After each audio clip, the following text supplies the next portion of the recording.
Okay, I'd like to call to order the Clarkston Independence District Library Board of Trustees meeting at 6:08 on August 19th. Let's rise for the Pledge of Allegiance. Uh-oh. It's hiding.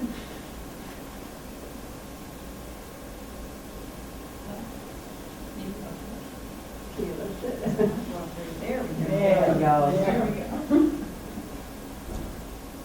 We pledge allegiance to the flag of the United States of America and to the republic for which it stands, one nation, under God, indivisible, with liberty and justice for all.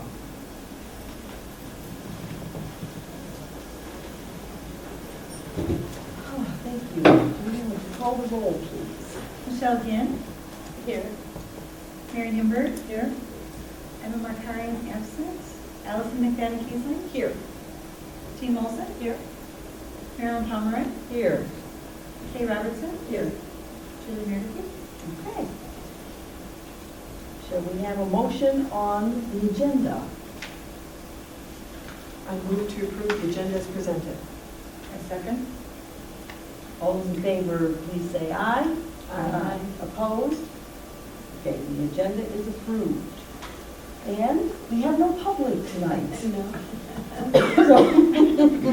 Good thing we're recording it. Okay. We have a consent agenda of 5 items. Does anyone want to remove anything from that agenda for individual discussion? Okay, then I'll accept a motion. I move to approve the consent agenda as presented. Is there a second? I'll second it. Okay, it's been moved and seconded that we approve the consent agenda. All those in favor say aye. Aye. Opposed? Nay. The ayes have it, so the consent agenda is approved. The library director's report is on the table. It's somewhat brief this evening. The policy project, we were working on the patron code of conduct policy last month, and there was a question of specifically about fireworks being added to that policy. And I suggested maybe we could contact our attorney and see what she had to say about that. We received a response from the library's attorney, Ann Cern, regarding the question about adding some sort of restriction of fireworks on the library's property to the patron code of conduct policy. Ann states, the new fireworks laws only allow cities, villages, townships, and counties to enact local ordinances regulating the discharge or ignition of consumer fireworks. We may be able to address it through a more subjective, matter-neutral approach, like prohibiting excessive noise. But her recommendation is not to specifically address it unless we have a problem, which we have not had a problem. So, Thank the you response for- that I received. Thanks for checking that. No problem. And then finances, just a couple of tidbits of good news. State aid, which is funding that comes to libraries based on service population from the state of Michigan, is sent in 2 payments. We received both payments for this year. We received one in May for $8,862.58, and we received the second payment in August of $8,885.20 for a total of $17,747.78. Each year we estimate the amount we anticipate we may get in state aid for budgeting. State aid has declined significantly in the past 5 to 7 years. For the 2013 budget year, we actually estimated we would receive only $10,500, so this is $7,247.78 more than we anticipated. So a little bit of a bonus there, not a huge windfall, a little bit. Penal fine money, similarly, is funding that comes to libraries based on service population through the county. It is a small portion of money collected for various types of violations, such as speeding tickets. We receive this payment usually in the summer, and it did come in July, and it was $47,229.79. Each year we estimate the amount we anticipate we will get in penal fines for budgeting, and penal fine money has declined about $2,000 each year for the past several years, until we had reached an estimate of only $38,000. Last year, it increased about $7,000 over our estimate, so this year we conservatively estimated $40,000 instead of $38,000. and the payment we received was $7,229.79 more than we anticipated. So, a couple little windfalls, a couple little tiny windfalls, In but that's case we good. have a disaster, right? Yeah, just a small disaster, big disasters. All right, thank you. Okay, regular business. We have some more policies. As you know, we're reviewing a few policies at every meeting. We bring everything up to date. So my understanding is that the library staff is reviewing the policy, and then they are sharing that with us, and we review the policy, and go from there. Okay. So the first item is the cell phone policy. It is in front of everyone. I was just surprised it could be used. I thought it was only in the lobby, totally. That used to be the policy, and we were proposing a change to that original policy, and that is because people are so connected to their phones.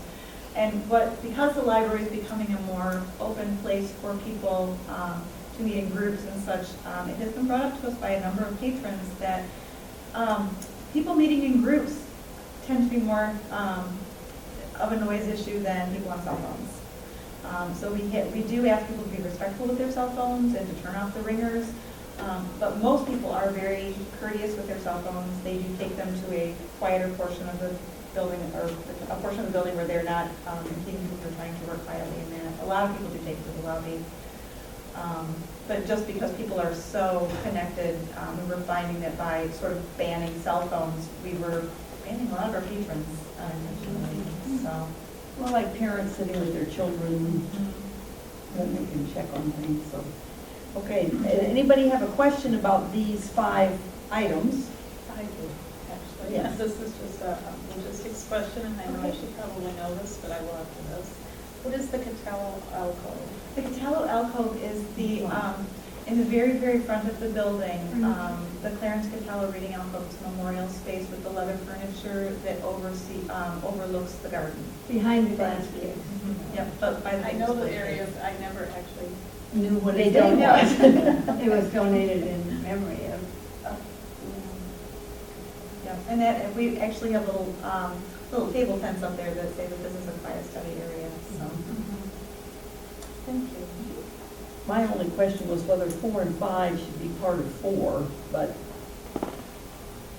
the use of cell phones in the designated quiet areas is prohibited. They should be set to vibrate. Then number 5 says what the designated quiet areas are. I'm That's a not good point. sure that isn't a grammatical. Got it, I can fix that, that's easy enough. I mean, actually, that could become the next sentence in number 4, Mhm. right? I'll carry that one on, that's fine. So it isn't really a change. Got it. So we still have the lobby as a possibility if necessary. Okay. All right. Are there any other questions on the cell phone issue? Anybody want to make a motion? I move to approve the cell phone policy as presented. As amended. As amended. As presented and amended. Okay, Kay is seconding that. Okay, any more comment or question about that item? Okay, if not, those in favor of the approval of our cell phone policy as amended and corrected, please say aye. Aye. Those opposed, nay. The cell phone policy is in place. Okay, now let's look at the public bulletin board policy. And just to clarify, there are actually 2 bulletin boards. There is the public bulletin board, which is the one that's in the snack room, and then there's the library's bulletin board, just to clarify, is the one that's over, the great big one that's over the copier. That's the one we use for our own purposes. Will this be posted on the bulletin board? I think it's important. Yep. Do they have to give permission to do it? The one that's in the snack room, Mhm.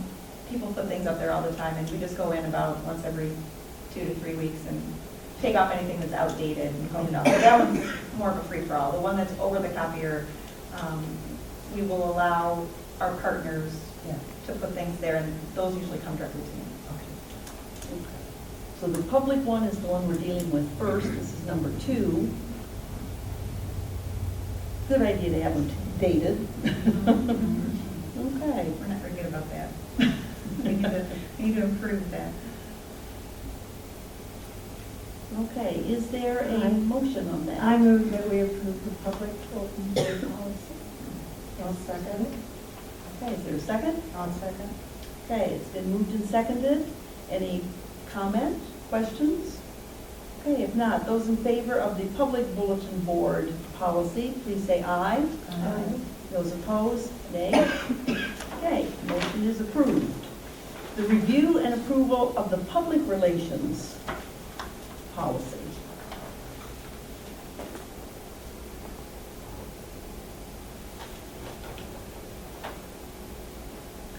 With this one, we weren't sure if you wanted to add, Marilyn speaks on behalf of the library board. You voted as a group that you wanted the board president to vote. I didn't know if you wanted to add that into this policy somewhere. We did not add it, but it could be added if you would like it in there. But isn't it in there number 1? Well, it's covered. I didn't know if you wanted to word that separately and make something more specific in there. No, then you don't have to change it when the board president changes. Right. And I like the fact that if needed, the board can designate additional representation. Oh, sure.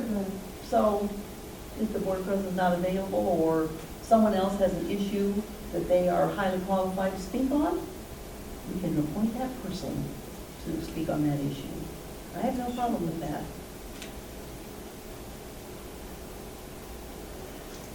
I do agree that it's always a good idea to have one person, a point person, speaking for.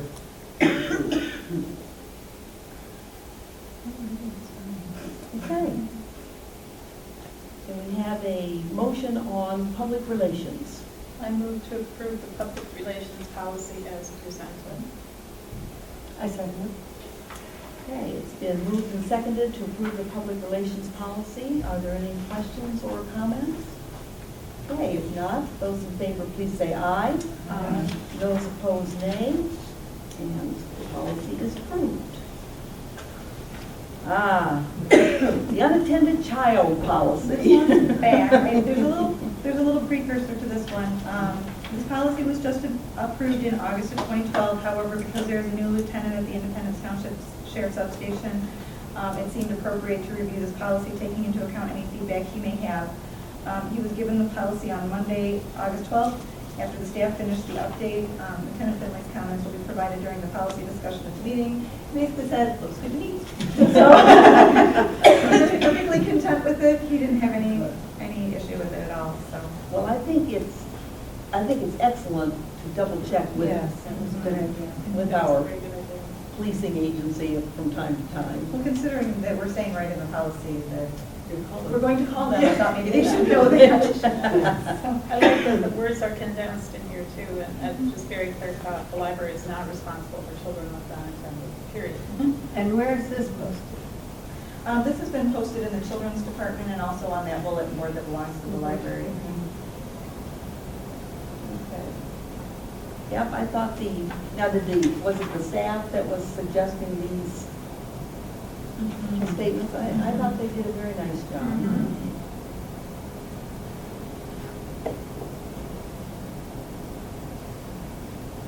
And you've pretty much taken care of any additional situations, like programs and so forth.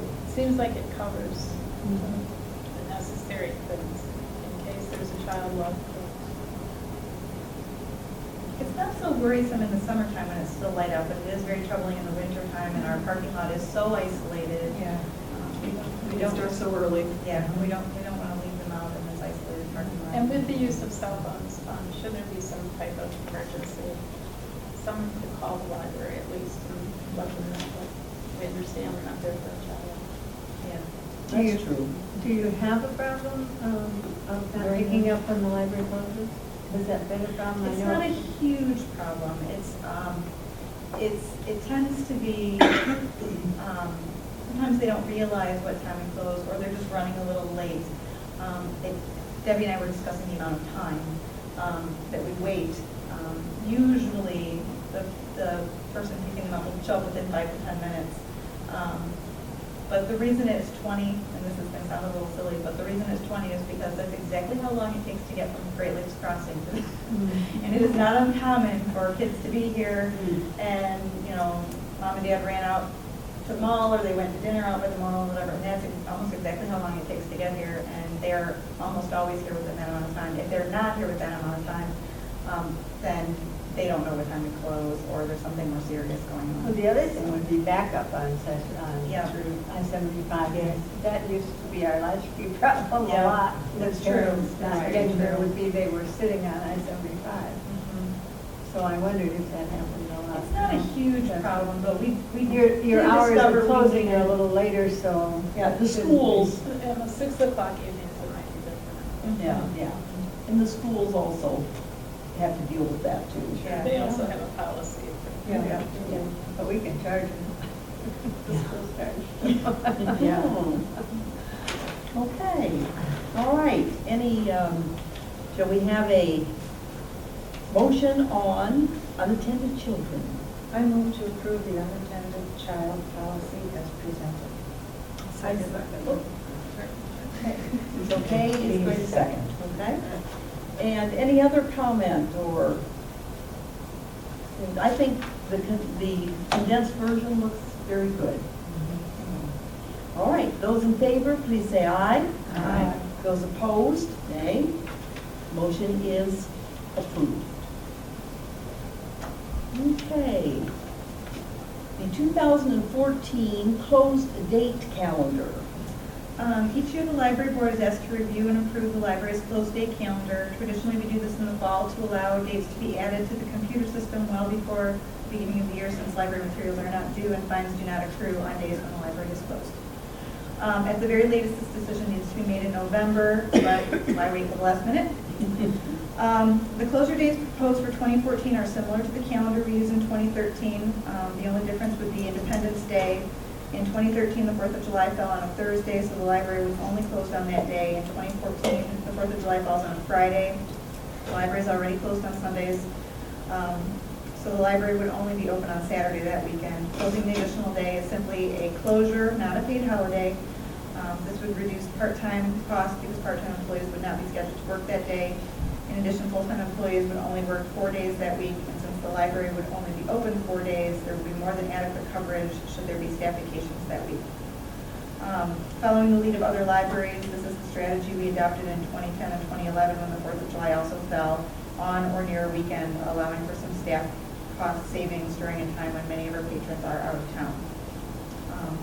The holidays on this calendar remain the same as the holidays recognized by Independence Township. The board may wish to consider changes to this calendar, but given the list of decisions still to be made by this board in the coming months, that seems like something that could wait for review at a later date. Right. And the only comment I had was a concern about the Thanksgiving weekend, but all the surrounding libraries are open on Saturday. So that's a normal policy, so I don't see any concern there. I was just checking. All right, any other comments or questions for Julie? Okay, let's have a motion on the closed date calendar. I move to approve the 2014 closed date calendar as presented. I'll second. Okay, so it's been moved and seconded that we approve the closed date calendar so it can be posted in a timely manner. All those in favor, please say aye. Aye. Those opposed, nay. Okay, motion is carried. Now, for our longest item. Each year, the library will need to contract for an independent audit. The included draft of the audit is based on a sample provided by Closest Point Lesson Zeal and is our fiscal agent. For a January-December fiscal year, it is suggested that the audit bid process take place in early fall. This allows the contract to be awarded before the end of the year and the cost to be accurately worked into the budget. The board will also want to discuss and review the selection process as well as the specific timeline for this contract. the due date of when you want the proposals, and he would like to be part of that selection process. Evan, as treasurer, helped me with the fiscal agent, but if whoever might want to be involved in that process is welcome to do some sick this evening. So, When does the township do their audit? they are getting ready to put their audit out to bid, I believe this fall, and then the audit actually takes place usually in April. The actual audit takes place. So this gives time to make sure that you know how much it's going to be so you can budget properly, and then the auditor already knows they've been awarded that contract. And then So at they the can end of the plan year, their time. they plan their time as to when they want to do the audit, because there are deadlines to the state, so. So we have a 5-page PDF, which I thought was very clear. I thought it was very thorough. I thought she gave us some excellent examples to work from. So we have, do we want to talk about approving the PDF? Do we want to talk as a separate item about timing? That seems like maybe the best way. Were there any items in the actual PDF? RFP that you have questions RFP. about the way it's worded or the requirements or? No? Okay. Yep. Let's get those initials right. I mean, Well, it was a PDF too. I looked at that and I said, what is CIDL? Oh, that's us. Yeah, kids will get used to that. Yes, it does take a while. Okay, do we have a motion for the RFP? Do we not need to fill in the dates first? I think you could do that separately, just to make sure that the RFP, you're accepting that the way it is, and then we can determine the dates That we want to use.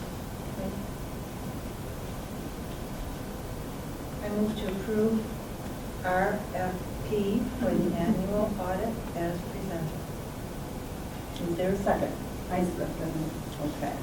So it's been moved and seconded to approve the format, the RFP format for our annual audit. All those in favor, please say aye. Aye. Those opposed, nay. Okay, the format passes. Now, let's talk about timing. So we have a response due date. How much time do you think we should allow for? 2 weeks, a month? Maybe a month. It depends on, when, I mean, we could post it right away, we could post it within the next, I know we have some companies that are interested, so they're not going to need more than probably 2 to 4 weeks, I would say. So would we give them the whole month of September, just to make it like not a month thing, or should We we go? could, or we could just, let's see, if I posted it, we could 1, 2, 3, 4. If I posted it tomorrow, it could be due on September 20th, for example. Yeah, because we need time to We need review time. this too. And I think our meeting in September is before that, prior to that. 16th, isn't it? And then your October meeting. Right, that's what we want to act on it by then. September 16th is the meeting, is the September meeting, and then the 14th is the October meeting. So if we did it that way, we would have time to review them and get them on the agenda for the October 14th meeting. And that would be enough time to alert the I think so. auditor. I would think so. Okay, what do you think? Does that sound? I think That sounds good, and by that time, Julie can give us a report at the September meeting on, I could have it due just, well, you don't, it wouldn't necessarily have to be, if you'd like, they could be due on September the 3rd, they could be due on the 13th, and I could give you the update on yours at the 16th meeting, at the 16th. yeah, I would, 16th. We could have it, if that doesn't seem like it's putting too much pressure on anyone for the time, you know. I really think they only need about 2 to 4 weeks. Like I said, there are a few auditors that this is what they do. They already have They a already proposal know. set up. They know based on the size of our library, that, in the same way with the fiscal agent, we gave them, I think we gave them 3 weeks, and most of them came in right away, and then we had a couple that seemed to kind of wait till the very end to kind of, And this will be 3 weeks, right? yeah. So that would be good. That way we enough. can have a report on Yeah. Okay. how many are in. And then we Okay. can decide. So do September 13th at 5 PM. Right. And then I'll report on it at the September meeting. Okay, and at that time, we can decide who wants to That's perfect. participate. How's that? Sounds perfect. Okay, do we need a motion for that, or is that just a procedural No, item? That's just a Okay. procedural item. Mostly I needed you to be okay with the RFP as it was. I thought it was very thorough. Well, I give them a lot of credit because they handed it to me and I just filled in the blanks. So that was very good. All right, now let's review the TLN download destination drafting. Give us a little background on this, please. This is actually, well, I'll read what I basically have to start with, and then I'll elaborate a little bit. The library has been a member of the Library Network's Overdrive group download destination for the past several years. That is our downloadable audiobooks and ebooks. While there's an agreement with Overdrive, the company that provides this service, there's never been a formal agreement with TLN, our library cooperative that coordinates this shared service. In the interest of protecting TLN as the intermediary, the cooperative has drafted an agreement that participating libraries would need to sign. Attached is the draft of the agreement. TLN is requesting feedback from library directors and library boards regarding this document with a plan to finalize the agreement in November. Essentially,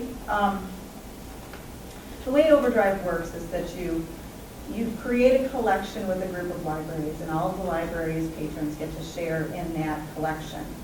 If you drop out of Overdrive, you lose your investment, because there's no way, since it's supported by a technical structure, there's no way you can take the collection and get here. What TLN has decided that they need to do, which I think is probably prudent on their part, but may seem a little nitpicky, is that they want to make sure that no library, if they withdraw, comes back to TLN and says, well, Overdrive won't give me any of my content, but I want you to provide a refund of what I purchased over the course of the last however many years you're a member. So that's essentially what this document is. It's just reiterating that you can't take the content from Overdrive, and you also can't expect TLN to do it either. So this is That's an what it boils annual, down. kind of an annual thing? Or this is going to cover as long as we belong? It's basically a subscription service. We've actually been a part of Overdrive since 2004. Okay. So this is a long time service. We've been doing downloadables for a long time. And when you sign on with Overdrive, you kind of know what you're doing. But TLN is a very big group, and librarians are inherently very detail oriented.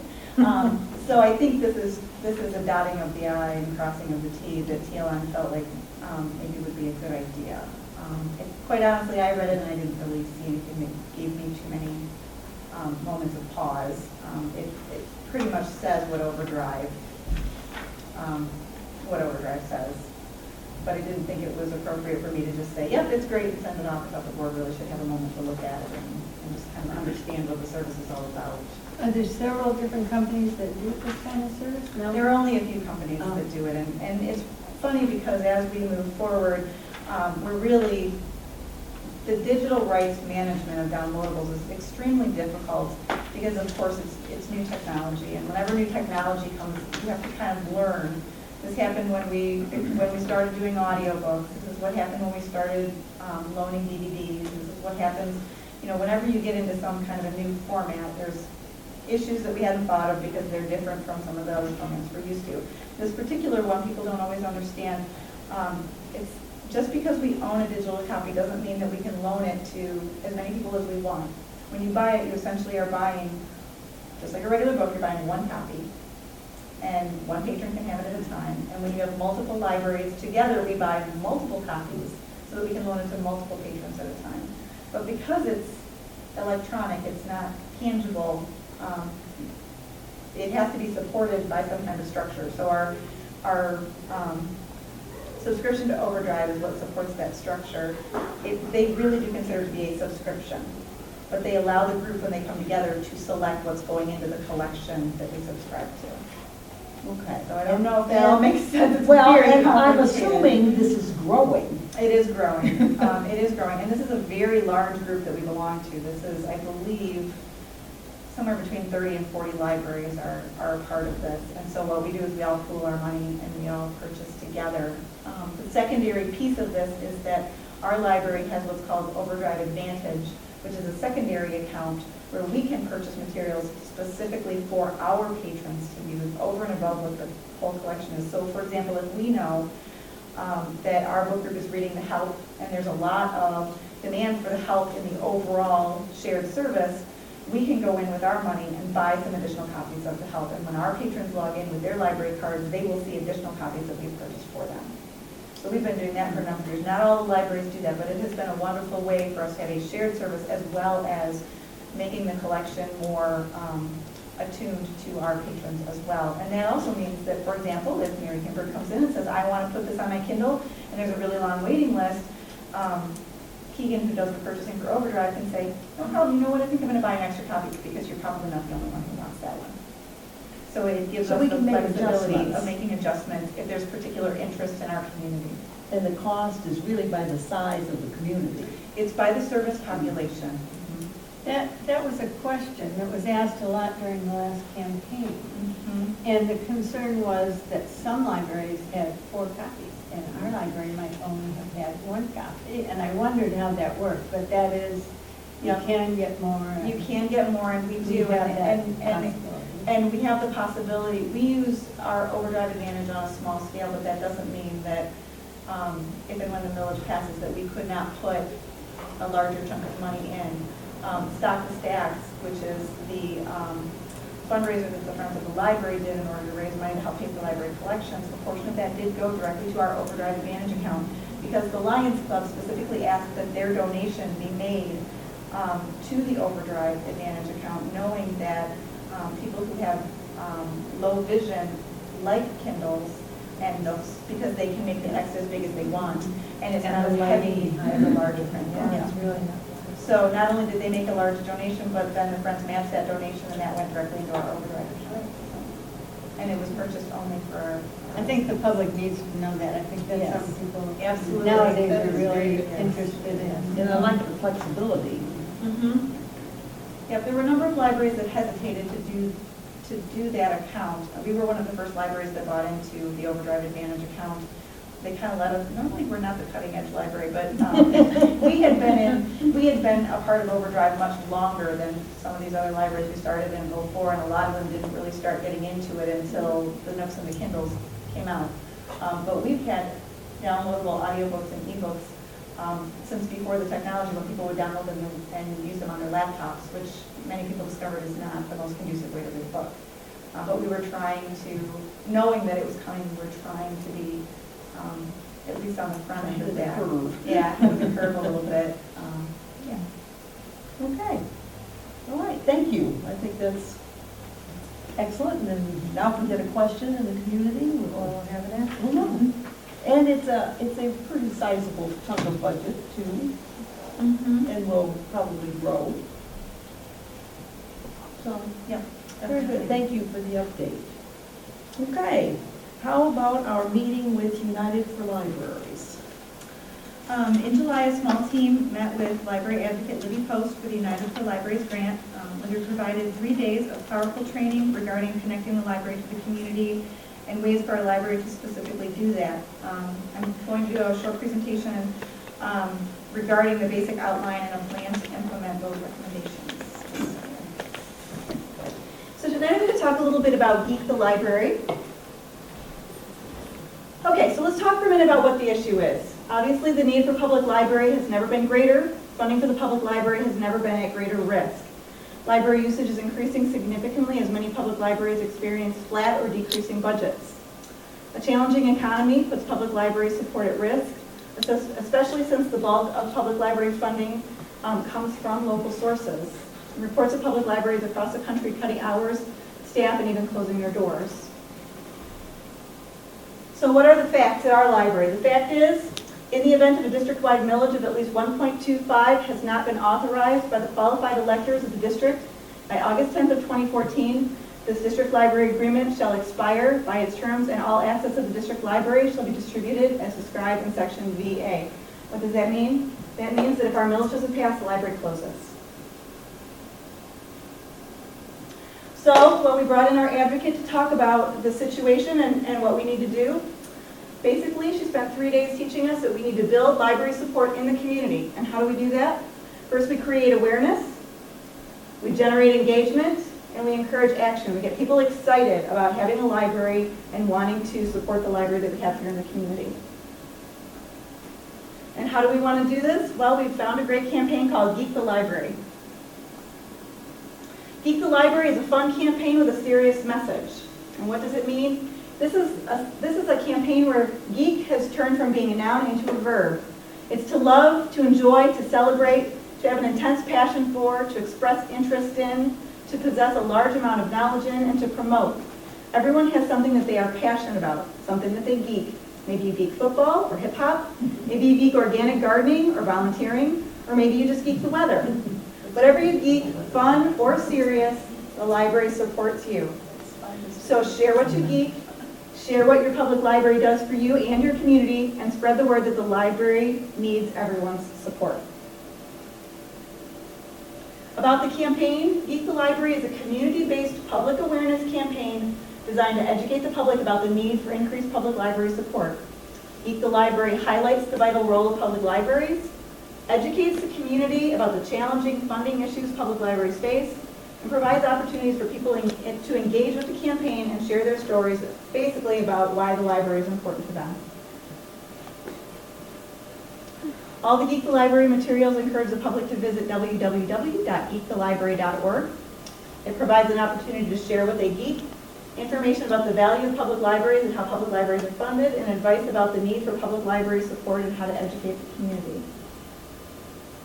So let's talk a little bit about the research. The Geek the Library Public Awareness Campaign is based on research results from a study conducted by OCLC in 2007. The study was funded by the Bill and Melinda Gates Foundation. Interestingly, our techie guy out there is supporting libraries. He thinks we're very important. The research investigated the following questions. Is it possible for a large-scale advocacy campaign to create an environment to sustain and increase funding for U.S. public libraries? The research indicated that the likely answer is yes. The research study is published in a report titled From Awareness to Funding, a Study of Library Support in America, and it can be reached online. So what are the campaign elements? This is a really neat thing. Essentially, Bill and Melinda Gates created a grant that they gave to OCLC, and OCLC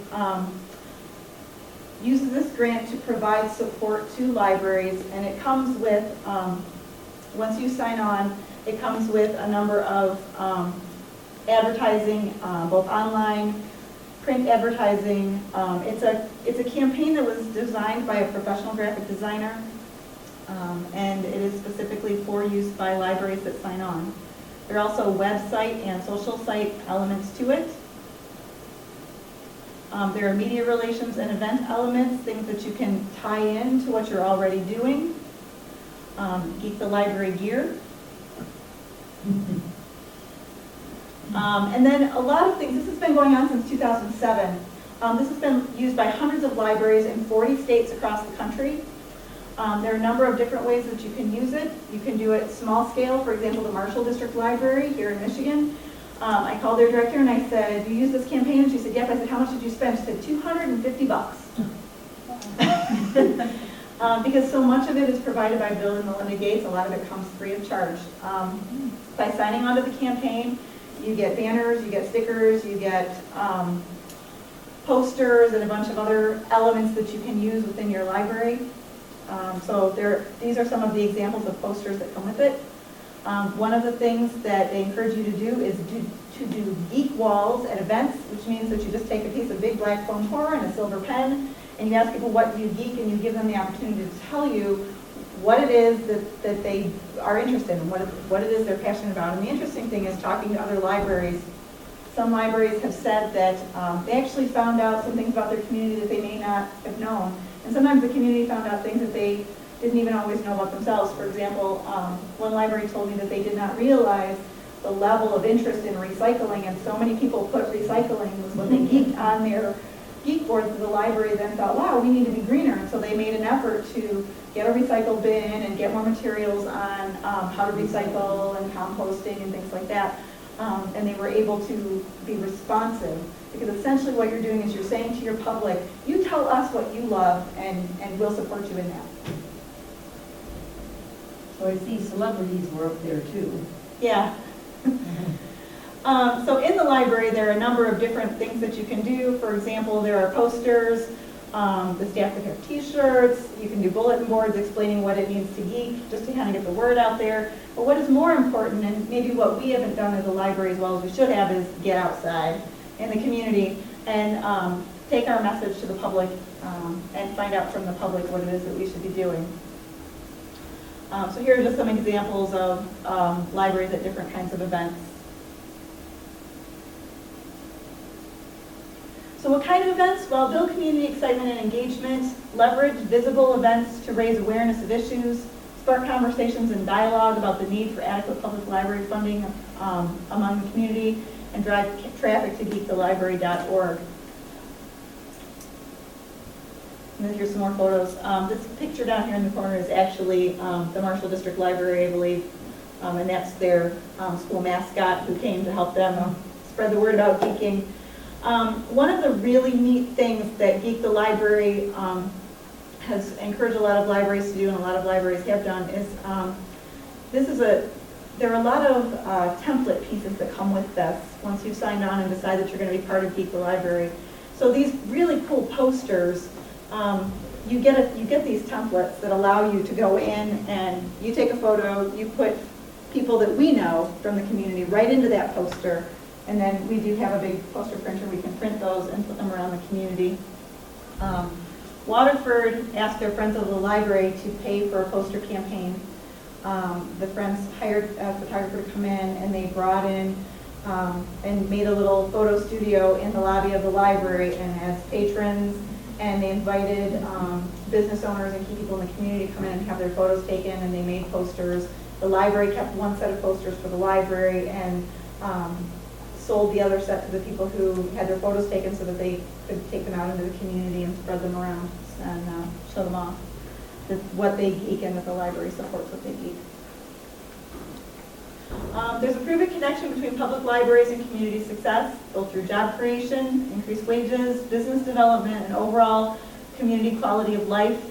Studies suggest that the public library has a strong influence on economic and educational progress.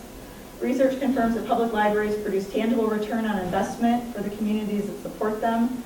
And many studies suggest that the library has a strong influence on economic and educational progress. And one of the things that we did talk about during United for Libraries is that we need to be more open and more vocal about that return on your investment. The amount that is being paid in to support the library, everybody puts in a little bit, and the return is quite large because we're sharing throughout the community. So everybody pitches in a little to get a lot. And here's some more photos of different geek events. So how can the community get involved?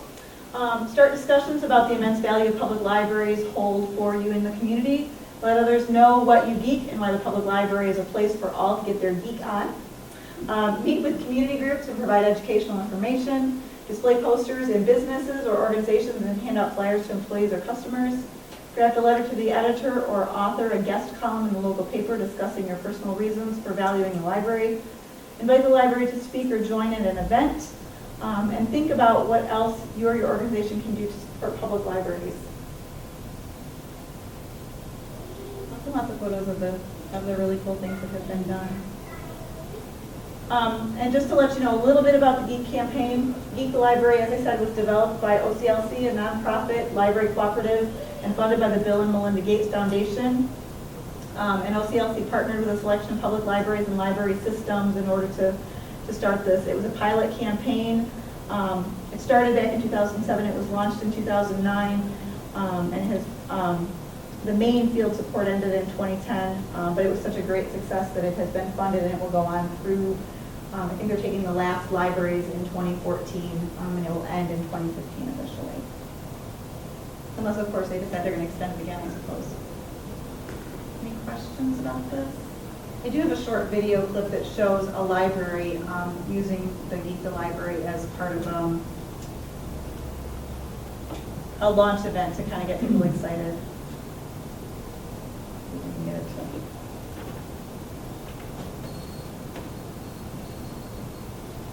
it to work.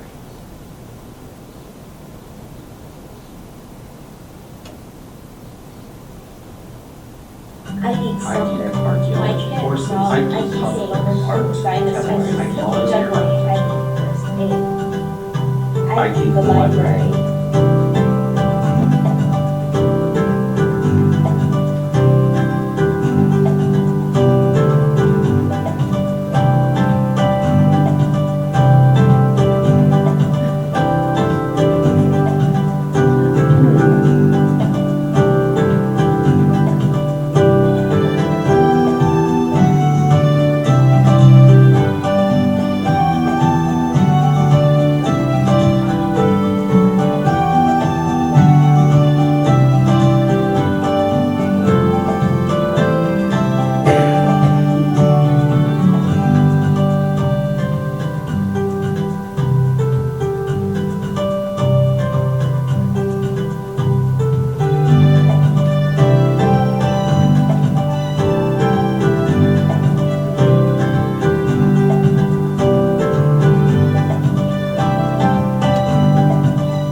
So has the staff discussed this? So I'll explain a little bit about where we are with this process. Sometimes the stars just kind of align. We had Libby come in for United for Libraries, and she said, okay, you need to have a campaign, you need to find something you're going to get out to the community, you're going to let the public know. Sorry, I have a buzzing speaker. Let me fix that real quick. Let me just pop this. There we go. Sorry about that.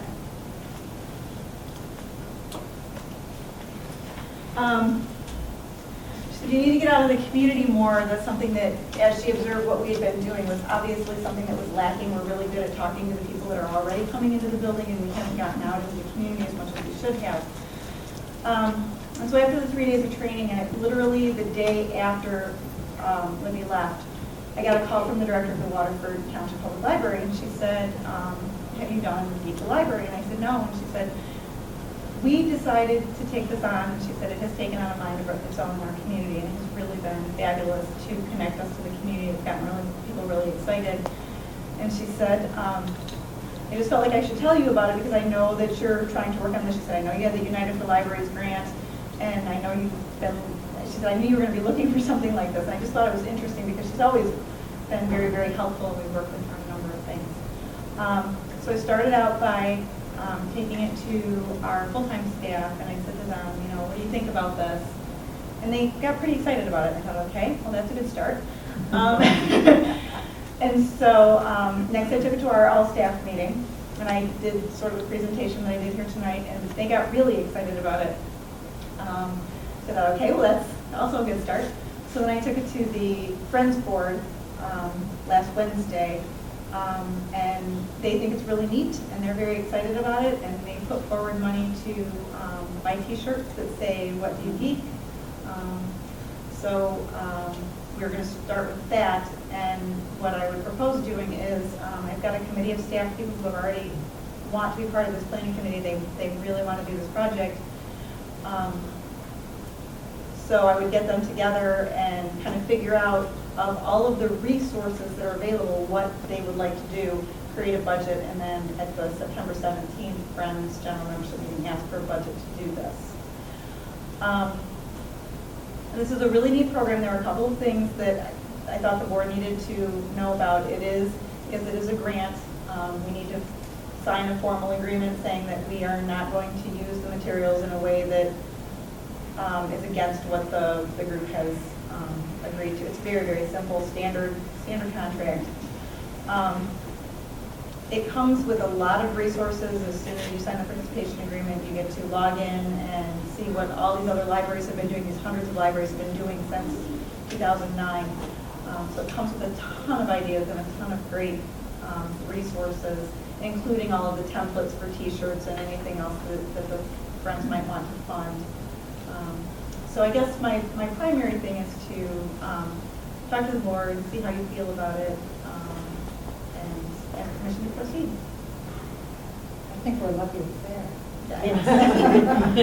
This is a stars aligned moment, and I wasn't sure what to do, and this is a package deal. Other libraries have had success with it, it's already tried, which is really nice. I think it sounds like an excellent I idea. think it's exciting. It's kind of hip and fun, and Yeah. I think it'll draw in some younger people and remind people why we're here. It's exciting just watching that video. Yeah, it's a really neat program. It's a really, really neat program. And the staff's excited, and if the staff's excited, that's half of it right there. So they keep saying, when can I have the login? I'm like, we have to talk to the board, let's make sure that the When do we get our t-shirts? they're here trying to convince you themselves, but, yeah. I think it sounds like an excellent idea. Yeah.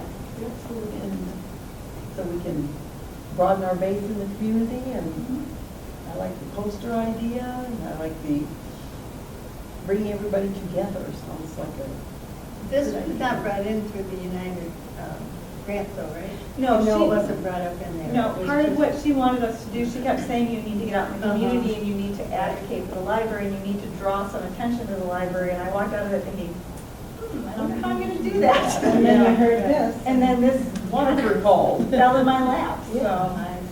yeah. I think it's good. Do we need a vote to recommend that you pursue I this? don't know that it necessarily has to be anything formal. I'm mostly looking for the blessing to proceed. I wanted to present it, make sure that no one was offended by it in any way or had any questions about it. If you'd like to do something formal, that's certainly, I think it's, that's certainly. I think something we're that you pretty could much do. in agreement, Yeah. I would say, so. Let's have it. All right, Perfect. very good. Work on that, that sounds like a really good idea.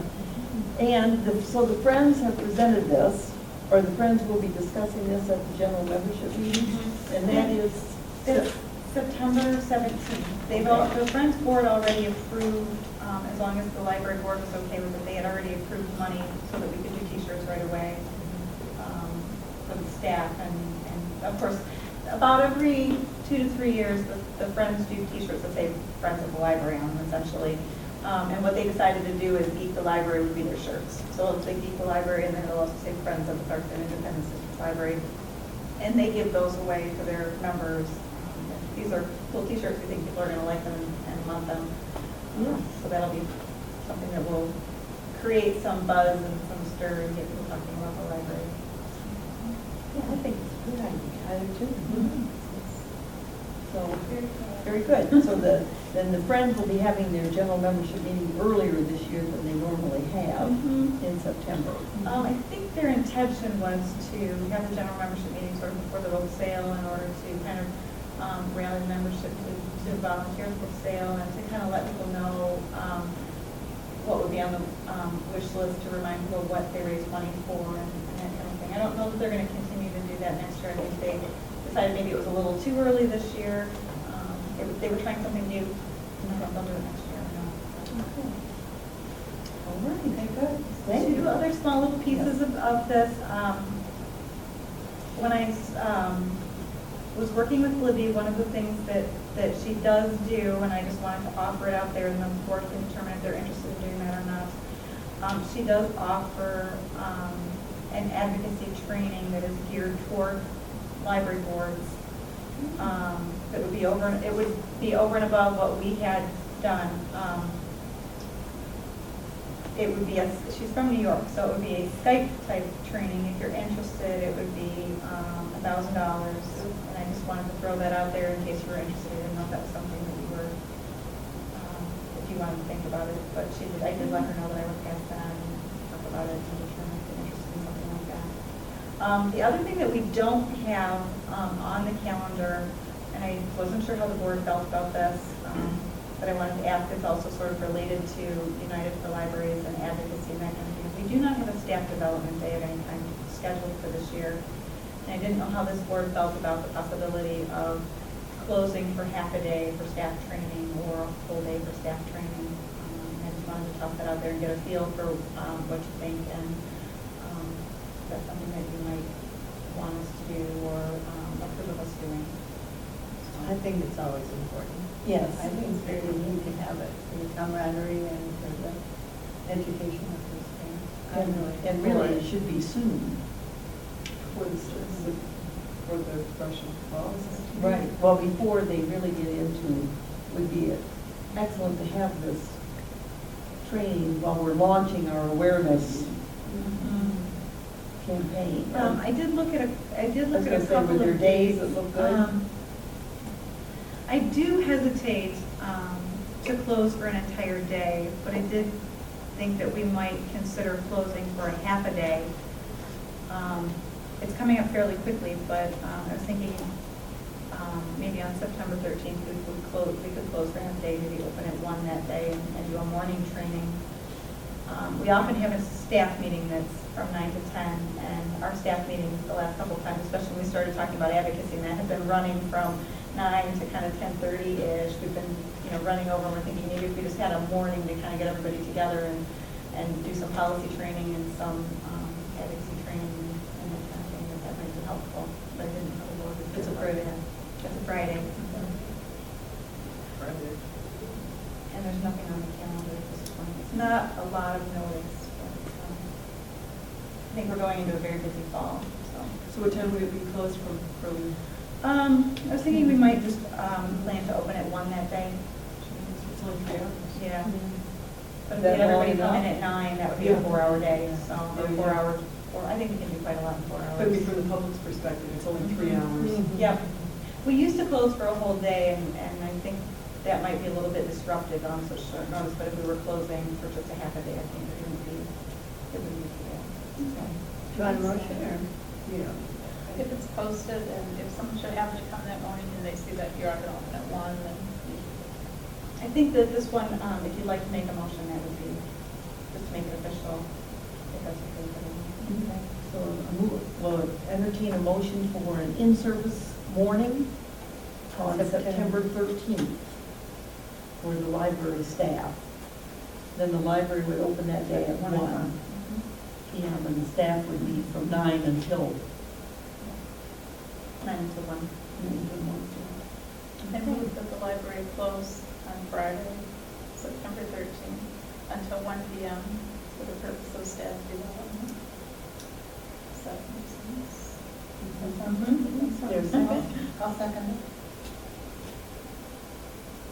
And we would post this. Tonight.